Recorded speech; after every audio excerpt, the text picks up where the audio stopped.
Like, the only two MMOs that I really... Well, the only three MMOs that I can stomach nowadays are all Sandbox.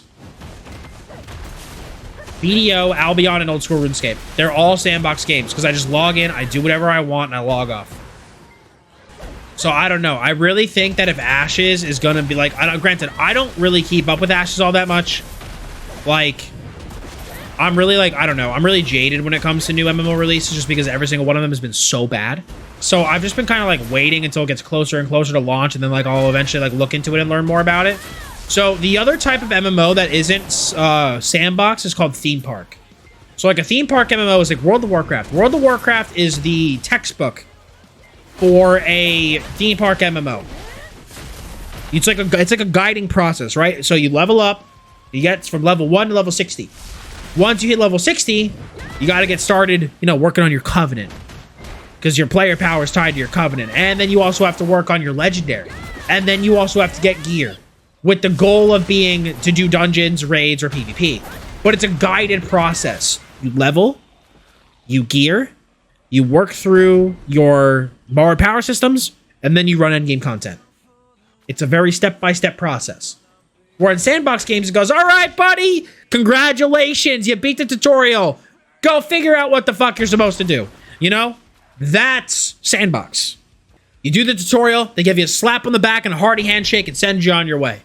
But Themepark games, you do this, and then this, and then this, and then congratulations, you're at the end game. Now you do these things until we release new content. And me personally, I have grown very tired of Themepark MMOs, and there's a reason I don't play any anymore.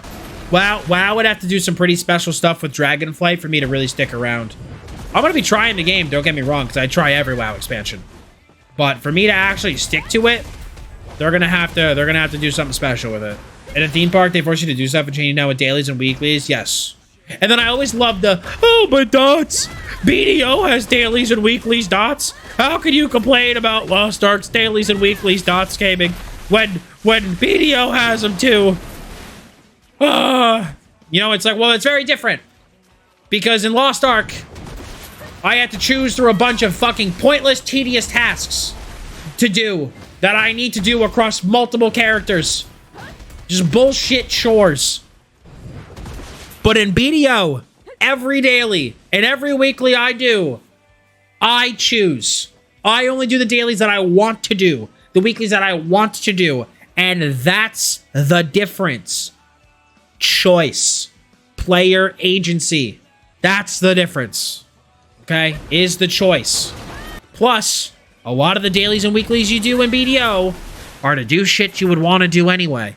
Oh, man, I want to go grind at Blood Wolves today. Oh, well, here's a Blood Wolves daily. Go fucking do that. Oh, cool, thanks. You know? It's not like, all right, Dottz, run across the world and give this guy a letter. Okay? He's gonna tap you on the back and go tell his friend Jimmy in Valencia that he thinks he's a Dumbo. And then you gotta run across the world and go tell Jimmy that Tim thinks he's a dumbass. And then Jim goes, ah, fuck. What a dick. Give Jim shit in a bag for me, dude. And then you gotta go run back to Jim.